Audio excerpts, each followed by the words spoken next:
ലോക ചാപ്റ്റർ 1 ചന്ദ്ര മലയാളത്തിൽ നിന്ന് തെലുങ്ക്, തമിഴ്, ഹിന്ദി, കന്നഡ ഭാഷകളിലേക്ക് ഡബ് ചെയ്ത് റിലീസ് ചെയ്ത ഒരു pan Indian movie. Lady super hero ഫിലിമായി വളരെ വലിയ സക്സസ് നേടി. ഇന്നുവരെയും ഈ ഒരു സിനിമ ഏകദേശം വേൾഡ് വൈഡ് 300-304 കോടിയോളം കളക്ഷൻ നേടിയിട്ടുണ്ട്. യഥാർത്ഥത്തിൽ ഈ ലേഡി സൂപ്പർ ഹീറോ മൂവിയുടെ പിന്നിൽ വളരെ എന്ന് പറയുമ്പോൾ വളരെ തന്നെ ഇൻട്രസ്റ്റിംഗ് ആയ ഒരു കഥയുണ്ട്. ഡയറക്ടർ ഡൊമിനിക് അരുൺ ഈ ഒരു സിനിമയുടെ സ്റ്റോറി കേരളത്തിലെ ചില നാടോടി കഥകളിൽ നിന്നും ഇൻസ്പയർ ചെയ്ത് എഴുതിയതാണെന്നും പറയുന്നു. ഈ നാടോടി കഥകൾ ബേസിക്കലി ജനപാത കഥകളാണ്. ഒരാളിൽ നിന്നും മറ്റൊരാളിലേക്ക് ഇങ്ങനെ കൈമാറി വരുന്ന കഥകളാണ്. കേരളത്തിലെ സാംസ്കാരിക പാരമ്പര്യത്തിൽ ഇങ്ങനെയുള്ള എണ്ണമറ്റ കഥകളുണ്ട്. അവയിൽ കള്ളിയങ്കാട്ട് നീലി എന്ന ഒരു പെൺ കഥാപാത്രത്തെ ആധാരമാക്കി ഈ ലോക ചാപ്റ്റർ 1 ചന്ദ്ര സിനിമയിലെ ചന്ദ്ര എന്ന കഥാപാത്രത്തെ രൂപകൽപ്പന ചെയ്തിട്ടുണ്ട്. അതുമാത്രമല്ല, കേരളത്തിലെ മറ്റു പല മിസ്റ്റീരിയസ് നാടോടി കഥാപാത്രങ്ങളായ കടമറ്റത്ത് കത്തനാർ, മൂത്തോൻ പോലുള്ള കഥാപാത്രങ്ങളെയും ഈ ഒരു സിനിമയിൽ ഉൾപ്പെടുത്തിയിട്ടുണ്ട്. ബേസിക്കായി ഈ രണ്ട് കഥാപാത്രങ്ങൾക്കും കള്ളിയങ്കാട്ട് നീലി എന്ന കഥാപാത്രത്തിനും നേരിട്ടൊരു ബന്ധവുമില്ല. അതായത് ഈ നാടോടി കഥകൾ അനുസരിച്ച് നോക്കിയാൽ അങ്ങനെ ഒരു കണക്ഷൻ കാണുന്നില്ല. ആദ്യമായി ഈ സിനിമയിലെ ലീഡ് ആക്ട്രസ് ആയ കല്യാണി പ്രിയദർശൻ അവതരിപ്പിച്ച ചന്ദ്ര എന്ന കഥാപാത്രത്തെ കുറിച്ച് അറിയാം. ഈ ചന്ദ്രയെ കള്ളിയങ്കാട്ട് നീലി എന്ന കഥാപാത്രത്തിൽ നിന്നും ഇൻസ്പയർ ചെയ്താണ് ക്രിയേറ്റ് ചെയ്തത്. യഥാർത്ഥത്തിൽ കള്ളിയങ്കാട്ട് നീലി ഒരു യക്ഷിയാണ്. യക്ഷി എന്നത് ഹിന്ദു മിത്തോളജി പ്രകാരം മാജിക്കൽ പവേഴ്സ് ഉള്ള ഒരു സ്ത്രീ ആത്മാവാണ്. കള്ളിയങ്കാട്ട് നീലി കഥയിലേക്ക് കടക്കുകയാണെങ്കിൽ 9-ാം നൂറ്റാണ്ടിൽ കേരളം തിരുവിതാംകൂർ രാജവംശത്തിന്റെ ഭരണത്തിന് കീഴിലായിരിക്കുമ്പോൾ കണ്ണൂർ എന്ന ഗ്രാമത്തിൽ കാവേരി എന്ന ഒരു ദേവദാസി സ്ത്രീ താമസിച്ചിരുന്നു. അവൾക്ക് 2 കുട്ടികളുണ്ട്, ഒരു പെൺകുട്ടിയും ഒരു ആൺകുട്ടിയും. പെൺകുട്ടിയുടെ പേര് അല്ലി, ആൺകുട്ടിയുടെ പേര് അമ്പി. അല്ലി അത്യന്തം സുന്ദരിയായിരുന്നു. വലിയ കണ്ണുകൾ, പൂവിനെ പോലുള്ള മൂക്ക്, അവളുടെ മുടി കാലോളം നീണ്ടതായിരുന്നു. കാവേരിയുടെ മകനും മകളുമായ അല്ലി, അമ്പി, ഇവരെ കാവേരി അത്യന്തം സ്നേഹത്തോടെ വളർത്തി. അല്ലിയും അമ്പിയും സഹോദരങ്ങൾ തമ്മിലും അതിശയകരമായൊരു സ്നേഹബന്ധം ഉണ്ടായിരുന്നു. ഇങ്ങനെ കഴിയുമ്പോൾ അല്ലി ഒരു ദിവസം ഗ്രാമത്തിലെ ശിവക്ഷേത്രത്തിൽ പൂജ ചെയ്യുന്ന നമ്പി എന്ന ഒരു യുവ പൂജാരിയെ കണ്ട് ഇഷ്ടപ്പെടുന്നു. ഇവിടെ നിങ്ങൾ കൺഫ്യൂസ് ആകേണ്ട ആവശ്യം ഇല്ല. അല്ലിയുടെ സഹോദരന്റെ പേര് അമ്പി എന്നാണ്. അവൾ ഈ പ്രണയിച്ച പൂജാരിയുടെ പേര് നമ്പി എന്നാണ്. അല്ലി തന്റെ പ്രണയം നമ്പിയോട് പറയുന്നു. ഇത്രയും സുന്ദരിയായ ഒരു പെൺകുട്ടി പ്രപ്പോസ് ചെയ്തപ്പോൾ നമ്പി ഒട്ടും വൈകാതെ ആ പ്രണയം സ്വീകരിച്ചു. ഇരുവരും ഇക്കാര്യം വീട്ടിൽ പറഞ്ഞ് വിവാഹം കഴിക്കാനും തീരുമാനിച്ചു. പക്ഷെ കാവേരിക്ക്, അവരുടെ അമ്മയ്ക്ക് ഈ വിവാഹത്തിൽ താല്പര്യം ഇല്ലായിരുന്നു. കാരണം ഈ പൂജാരിയുടെ കുടുംബത്തെക്കുറിച്ച് അന്വേഷിച്ചപ്പോൾ വളരെ മോശം കാര്യങ്ങളായിരുന്നു കേട്ടത്. അല്ലിയെ മനസ്സിലാക്കിപ്പിച്ച് വിവാഹം എങ്ങനെയെങ്കിലും നിർത്തണം എന്നായിരുന്നു കാവേരിയുടെ ആഗ്രഹം. എന്നാൽ അല്ലി സമ്മതിച്ചില്ല. തന്റെ സഹോദരൻ അമ്പിയുടെ സഹായത്തോടു കൂടി അല്ലിയും നമ്പിയും ശിവാലയത്തിൽ വെച്ച് വിവാഹം കഴിച്ചു. ചില ദിവസങ്ങൾക്ക് ശേഷം താൻ തെറ്റ് ചെയ്തുവെന്ന് കാവേരിക്ക് മനസ്സിലായി. അതുകൊണ്ട് മരുമകനെയും മകളെയും തിരികെ വീട്ടിലേക്ക് വരാൻ ആവശ്യപ്പെട്ടു. അവരും വന്നു. അങ്ങനെ അവിടെ താമസിച്ചു. ദിവസങ്ങൾ വളരെ സന്തോഷത്തോടു കൂടി തന്നെ കടന്നുപോയി. പക്ഷെ പിന്നീട് നമ്പിയുടെ പെരുമാറ്റത്തിൽ വലിയ മാറ്റങ്ങൾ കാണാൻ തുടങ്ങി. കാവേരി ദേവദാസിയാണെങ്കിൽ കൂടിയും അവൾ ധനികയായിരുന്നു. സ്വർണ്ണാഭരണങ്ങൾ, പണവും എല്ലാം ഉണ്ടായിരുന്നു. നമ്പി ഇവയെല്ലാം വീട്ടിൽ നിന്നും മൊത്തമായി മോഷ്ടിച്ചു കൊണ്ടുപോകാൻ തുടങ്ങി. പൂജാരി ആയിരുന്നിട്ടും ശിവാലയത്തിലേക്ക് പോകുന്നത് അയാൾ പൂർണ്ണമായും നിർത്തി. രാത്രി എവിടേക്കോ പോകുന്നത് കാവേരി ശ്രദ്ധിച്ചു. പക്ഷേ ഇക്കാര്യങ്ങൾ മകളോട് പറയാൻ അവൾക്ക് സാധിച്ചില്ല. കാരണം അല്ലി ഭർത്താവിനോടുള്ള അന്ധഭക്തിയിൽ മുങ്ങിയിരുന്നു. പോരാത്തതിന് അവൾ 3 മാസം ഗർഭിണിയായിരുന്നു. അങ്ങനെ ഒരു ദിവസം രാത്രി നമ്പി എവിടേക്കാണ് പോകുന്നത് എന്നറിയാൻ കാവേരി അവനറിയാതെ അവനെ പിന്തുടർന്നു. അവൻ ആ വീട്ടിലെ സ്വർണവും പണവും എടുത്ത് ആ ഗ്രാമത്തിലെ ഉത്തരവീഥിയിൽ താമസിക്കുന്ന ഒരു ബോയകന്റെ അല്ലെങ്കിൽ വേപ്പച്ചൻ കുടുംബ വീട്ടിലേക്കാണ് പോയത്. നാടോടി കഥകൾ പറയുന്ന അനുസരിച്ച് ഈ ബോയകൻ എന്നതും ഒരു ആത്മാവായിരുന്നു. മനുഷ്യരെ ഭയപ്പെടുത്തുന്ന ആത്മാവല്ല, ആ ഗ്രാമത്തെ കാക്കുന്ന ഒരാൾ. അതുകൊണ്ട് തന്നെ അദ്ദേഹത്തെ വമനൻ എന്നും വേപ്പച്ചൻ എന്നും ഒക്കെ വിളിക്കാറുണ്ട്. തുടർന്ന് അടുത്ത ദിവസം എല്ലാവരുടെയും മുന്നിൽ വെച്ച് കാവേരി നമ്പിയെ തടഞ്ഞു നിർത്തി. എന്റെ വീട്ടിൽ നിന്നും ഇറങ്ങിപ്പോകാൻ ആവശ്യപ്പെട്ടു. ഭർത്താവിനെതിരെ ആരെന്ത് പറയുന്നതും അല്ലിക്ക് സഹിക്കാനാകുന്ന കാര്യമേ അല്ല. അതുകൊണ്ട് തന്നെ കാവേരി എല്ലാവരുടെ മുൻപിലും വെച്ച് ഭർത്താവിനെ അനാവശ്യമായി കുറ്റമാരോപിക്കുന്നു എന്നൊക്കെ പറഞ്ഞ് അവളും ഭർത്താവിനോടൊപ്പം ആ വീട്ടിൽ നിന്നും ഇറങ്ങിപ്പോയി. ഇത് സംഭവിക്കുമ്പോൾ അല്ലിയുടെ സഹോദരൻ അമ്പി ആ വീട്ടിൽ ഉണ്ടായിരുന്നില്ല. അവൻ ഉണ്ടായിരുന്നെങ്കിൽ കാവേരിക്ക് മരുമകനോട് ഇത്തരത്തിൽ സംസാരിക്കാനുള്ള ഒരു ധൈര്യം ഉണ്ടാകുമായിരുന്നില്ല. അങ്ങനെ നമ്പിയും അമ്പിയും അടുത്തുള്ള കാട് വഴി തൊട്ടടുത്ത ഗ്രാമത്തിലേക്ക് പോകാൻ തീരുമാനിച്ചു. ഏറെ വൈകി വീട്ടിലേക്ക് അമ്പി തിരിച്ചെത്തി. അപ്പോഴാണ് തന്റെ സഹോദരിയും ഭർത്താവും വീട്ടിലില്ല, അവർ ഇറങ്ങിപ്പോയി എന്ന കാര്യം മനസ്സിലാകുന്നത്. അപ്പോഴേക്കും രാത്രിയായി. അവരെ തിരയാനായി അമ്പി കാടിനുള്ളിലേക്ക് കയറി. കാട്ടിലാണെങ്കിലോ വല്ലാത്ത ഇരുട്ട്. അല്ലിയും നമ്പിയും ഒരു വൃക്ഷത്തിന് കീഴിൽ വിശ്രമിക്കാൻ തുടങ്ങി. അപ്പോഴാണ് നമ്പിയുടെ യഥാർത്ഥ സ്വഭാവം, അവന്റെ മുഖം പുറത്തു വന്നത്. അവൻ അല്ലിയുമായി വിവാഹം കഴിച്ചത് പ്രണയത്താലല്ല, അവളുടെ സ്വർണവും പണവും മോഹിച്ചിട്ടാണ്. ഭാര്യയായ അല്ലി ഉറങ്ങുന്നത് കണ്ടപ്പോൾ താനും ഉറങ്ങുന്നത് പോലെ നടിച്ചു. അല്ലി ഗാഠനിദ്രയിലായപ്പോൾ ഗർഭിണിയായ അല്ലിയെ തലയിൽ ഒരു കല്ല് കൊണ്ടടിച്ച് അവളെ കൊലപ്പെടുത്തി. അന്ന് രാത്രി അമ്പി സഹോദരിയെയും ഭർത്താവിനെയും തിരിഞ്ഞ് കാട്ടിൽ നടക്കുകയായിരുന്നു. അപ്പോഴാണ് ഒരു മരത്തിൻ കീഴിൽ അല്ലിയുടെ ശവം കിടക്കുന്നത് കണ്ടത്. ആ ദൃശ്യം അവന് സഹിക്കാനാകുന്നതിലും അപ്പുറമായിരുന്നു. തുടക്കത്തിലെ ഞാൻ പറഞ്ഞു, ഇവർ തമ്മിലുള്ള സഹോദര ബന്ധം അത്രത്തോളം അത്ഭുതകരമായിരുന്നു. ഈ കാഴ്ച താങ്ങാനാകാത്ത അവൻ അവിടെ തന്നെ ആത്മഹത്യ ചെയ്തു. അതേ രാത്രി നമ്പിയും ആ കാട്ടിലെ ഒരു പാമ്പിന്റെ കടിയേറ്റ് മരിച്ചു. ഇവിടെ നിന്നാണ് ഈ കഥ ചോളരാജ്യം ഭാഗത്തേക്ക് കടക്കുന്നത്. 9-ാം നൂറ്റാണ്ടിൽ ചോളരാജ്യത്തെ ഭരിച്ചിരുന്ന ചോള രാജാവിന് ട്വിൻസ് ജനിച്ചു. ഒരു ആൺകുട്ടിയും ഒരു പെൺകുട്ടിയും. ആൺകുട്ടിക്ക് നീലനെന്നും പെൺകുട്ടിക്ക് നീലി എന്നും പേരിട്ടു. കുട്ടികൾ ജനിച്ച നാൾ മുതൽ ആ രാജ്യം മുഴുവനും അപശകുനങ്ങൾ കൊണ്ട് നിറഞ്ഞു. രാജ്യത്തിലെ പശുക്കളും ആടുകളും ഒന്നൊന്നായി കാണാതായി. രാജാവ് തന്റെ രാജഗുരുവിനെ വിളിച്ച് എന്തുകൊണ്ട് ഇങ്ങനെയെല്ലാം സംഭവിക്കുന്നു എന്ന് ചോദിച്ചു. ഇപ്പോൾ രാജഗുരു പറഞ്ഞത്, ഇന്നത്തെ രാത്രി ഗ്രാമത്തിന്റെ അറ്റത്തുള്ള ആ ആൽമരം, അവിടേക്ക് നീ പോവുക, നിനക്ക് തന്നെ ഇതിന് കാരണം കാണാൻ സാധിക്കുമെന്ന്. അങ്ങനെ രാത്രിയിൽ രാജാവ് രഹസ്യമായി ആ മരത്തിന്റെ അടുത്തേക്ക് പോകുന്നു.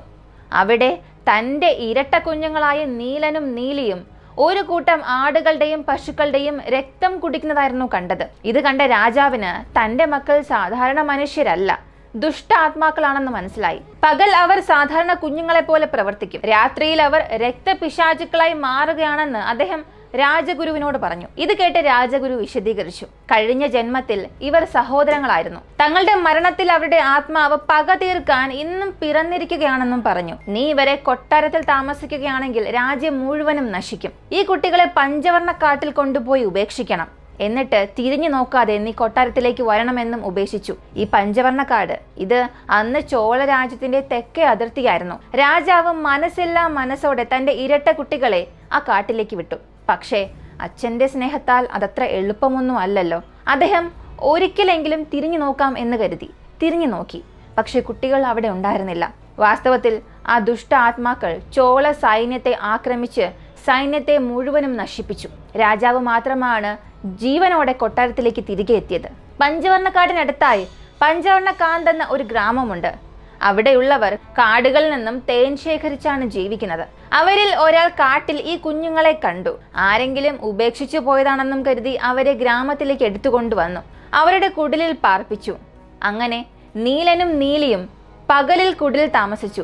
രാത്രി ആ ഗ്രാമക്കാരുടെ അറിവില്ലാതെ കാട്ടിൽ ചെന്ന് മൃഗങ്ങളെ വേട്ടയാടി തിന്നു തുടങ്ങി. അവർ വളരുന്നതനുസരിച്ച് ആ ഗ്രാമത്തിലെ ആടുകളും പശുക്കളും എല്ലാം അപ്രത്യക്ഷരായി. കിണറുകളെല്ലാം ഉണങ്ങി തുടങ്ങി. ഗ്രാമക്കാർക്ക് എന്തോ ദുഷ്ടശക്തികൾ ഗ്രാമത്തിലേക്ക് കയറിക്കൂടി എന്നൊരു സംശയം വന്നു. പക്ഷെ അപ്പോഴും ആർക്കും നീലനെയും നീലിയെയും ഒരു സംശയം പോലും തോന്നിയില്ല.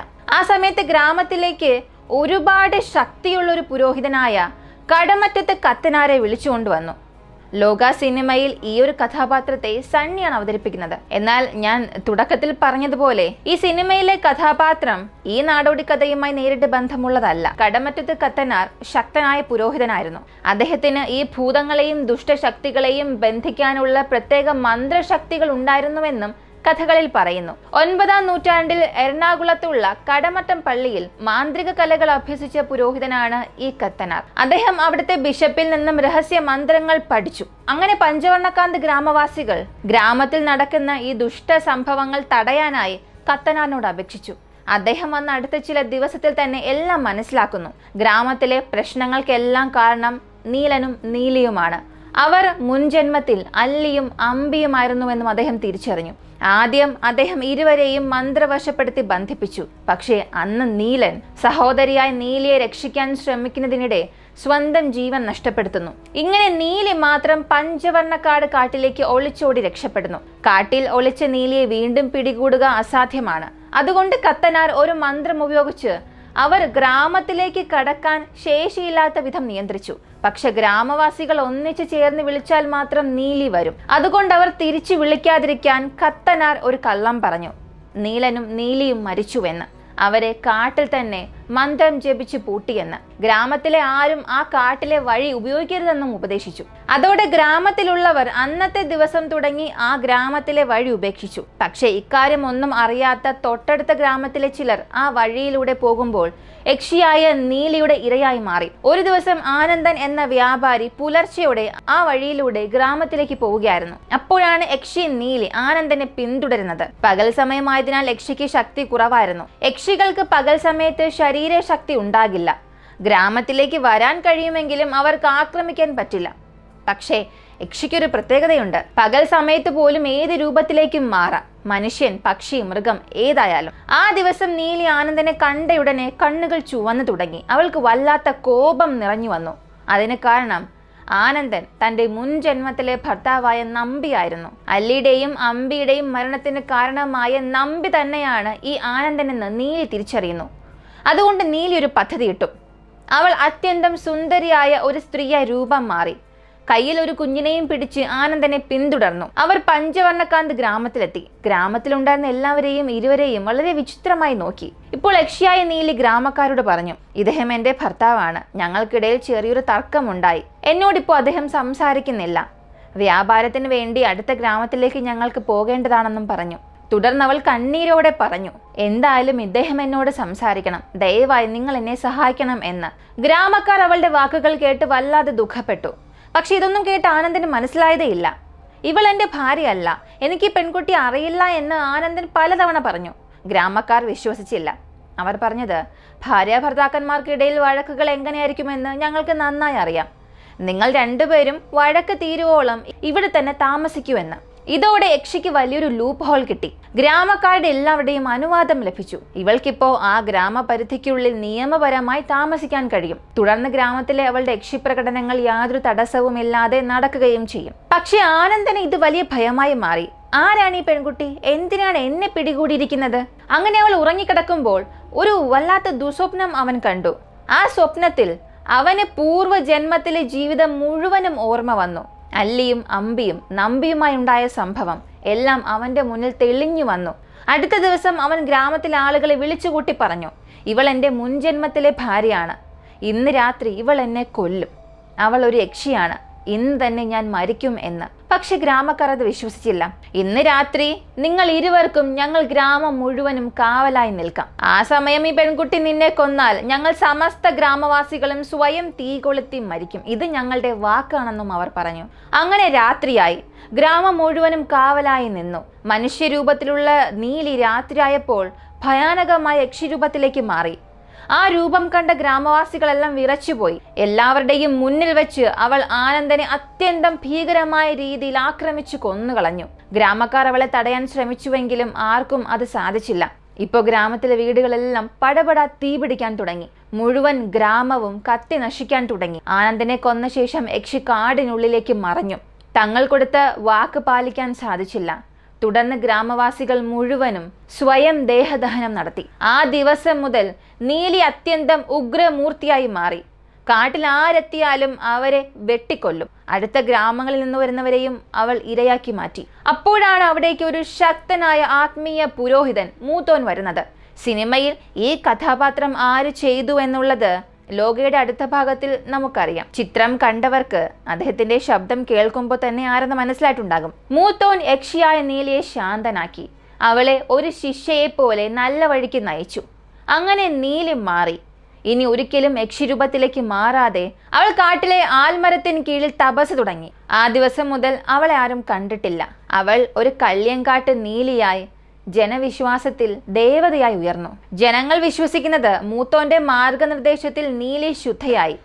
കാട്ടിലുണ്ടാകുന്ന എല്ലാ ദുഷ്ടശക്തികളിൽ നിന്നും അവൾ ജനങ്ങളെ സംരക്ഷിക്കുന്നുവെന്ന്. ഇതാണ് കള്ളിയങ്കാട്ട് നീലിയുടെ കഥ.